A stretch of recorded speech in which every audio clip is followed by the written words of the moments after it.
Royal blood agad. Royal blood agad tayo. Okay, so RJ, given that Royal Blood literally just finished 24 hours ago and ang dami nating reveal na naloka talaga yung audience, di ba? Pati At kami first, naloka. Margaret. Tapos may kasabwat. And then yun pala si Louie, may extra pa siyang ginawa. Hinugot yung Yeah. plug ni Diana. I am so curious though. Were these your original choices at the very beginning pa lang? Or did these things change over time? Maraming na bago. Okay. Maraming na retain. Nagsisimula pa lang kami even before the MediaCon. Biglang pumasok nga sa akin na the alopecia thing. Sabi ko, sino kaya maganda may alopecia? Yes. Okay. Tapos naisip ko si Margaret kasi siya ang social, ganyan. Tapos And she looks perfect. yeah, oo. She has that parang perfection vibe to her eh. During the MediaCon, ipinagpaalam, gusto mo bang may alopecia ka? She said You yes. said to Margaret na. Yeah, during the MediaCon. Had she said no, ililipat ko yun sa iba. Gotcha. Very interesting. And this is where the collaboration has already started. Yes. Because all of us, we mentioned before na sobrang collaborative talaga ng team natin. Correct. And that in itself, usually, honestly, as actors, we rarely get to have this kind of talk with the creative team. But for you to be able to ask that to the actor and then agree to it. Tapos ang isa pa sa original na twist, ay si Archie. Accidentally Killer. Oo. Ay, sabi ko, yun yung gusto Accidentally, siya ang makakapaglagay ng coolant because the coolant nagawa sa ice cube. Oh my Tapos yung ice cube nalagay sa wine. Oh Tapos, my gosh! pero bago yon, magugulat ang lahat because you will admit killing Gustavo because you learned that Archie So I will the take the one. fall, yun, supposedly. oo. So originally yun yun. Ang layo. Ibang-iba na nun, ha? Ibang-iba na, Ibang-iba diba? na. And if yun yung natuloy, parang iba din yung magiging motivation ko as Diana because I'm not there to take revenge anymore. Yeah. To that degree. Yeah. Ang dami nang nabago. Sorry, ewan ko kung dapat malaman ng audience ninyo. We were supposed to dapat meron pa kaming 3 weeks worth of material. Isa-isahin ko na para alam na Yes, ng I'm audience. curious. Diba? I'm curious. honestly, I'm so curious. This is why we are here talking. Also, These are the things we want to know. and nandito pa si Lian. Sabi Oo, mag-stay daw sige, siya. sige. Parang nagugulat din eh. Oo. Ito yung isa sa nire-regret ko. Christoph, makinig ka. Okay, so plot 1. Christoph.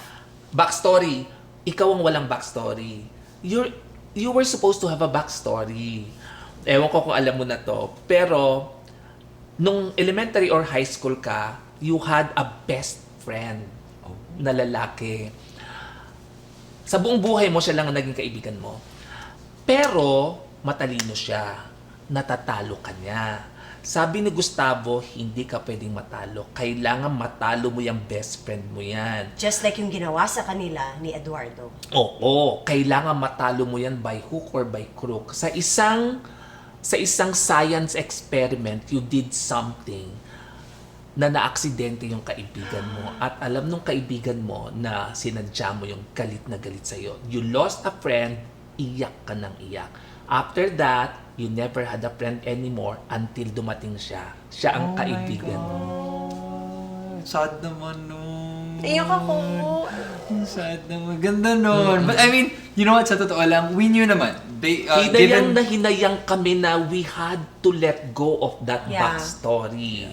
I mean, And sa things totoo happen lang, for a reason the also. audience was waiting for it. Kasi you're like, oh my God, nasabi na yung backstory ni B, nasabi na yung backstory ni Margaret, Yeah. si Christoph naman may backstory to. But also very much understandable given the constraints of our medium. Yeah. Diba? Ganun talaga. We have a time slot, we have programming, so it's part and parcel of it Ay, naman. kinikilabutan ako nung kinuwento ko. Oh my God. But thank you so much for sharing that. Kasi ito yung mga Easter eggs na gusto namin malaman. Kaya gusto natin mag-usap. Siya rin meron. Okay, Yeah. plot number 2.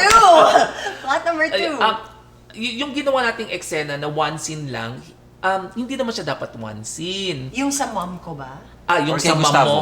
Hindi, parang ganito. Unti-unting malalaman kasi na Kaya ka nando, ang mga malalaman about you ay anak ka ni Abelino Yes. na namatay dahil naghirap, dahil may ginawa si Gustavo sa kumpanya nila. Yes.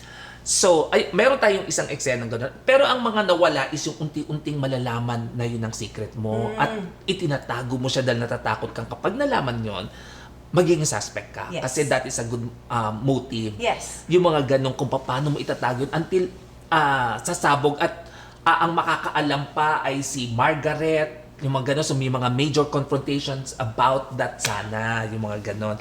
At isa pang nawalang scene, Pangatlo na to. oo, hindi, sa'yo rin kasi. Sa akin din, no? Oo.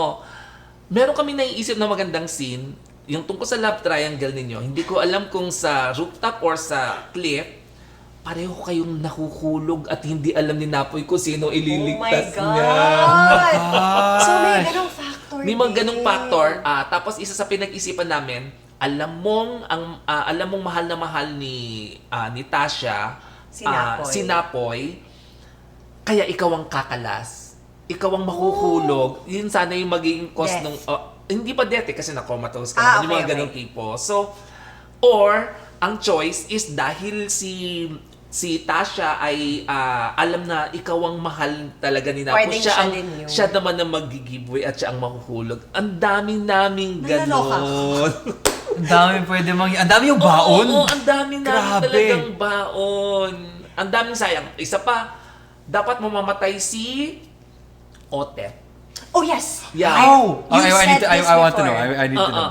You said this before. Dapat siya yung tumatawag na, Napoy, alam ko na kung sino ang pumatay, ganyan-ganyan. Tapos biglang, tapos kausap si Napoy, nakarinig siya ng akala niya niratrat, siya, Otep, ano nangyari? Yung pala, sa katabi ni Otep, may naglalaro ng lato-lato. Ay. Pero sabi niya, hindi, may naglalaro ng lato-lato. Akala ko binaril na tapos, bang!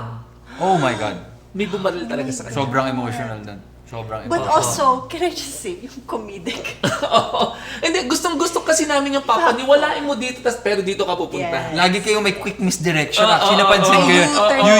You use that device so often and So so well. well, and Direct was so good at executing. Yes, Sa totoo lang. yes. So, good job, Jan. Yes, Good. yes. I noticed that those are the things, those were the nuances that I really enjoyed looking at the script. Kasi, in as much as when we were talking to Lian, as actors, we have nuances that we put in.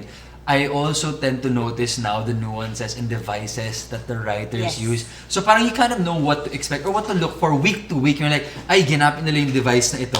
They're gonna do this in the next week para magiging Yeah. trend na to. And this will kind of define the storytelling. Tama ba? Yung pagkaintindi ko? Ang isang napakalaking misdirection that we used was we made people believe that Margaret is the daughter of Cleope. And Yes. everybody believed it. Even us. Oo. Tapos, tsuk! Si Emil. Di ba parang, Ganda nun. Ang danger lang, kapag binibigay mo ta sa audience, nai-spoil sila. They expect pasabog every night. Yes! Kasi Yes. kahit ako, nag-expect ako na pasabog. You can't do it. Mananumb kasi ang tao pag laging Yeah, okay.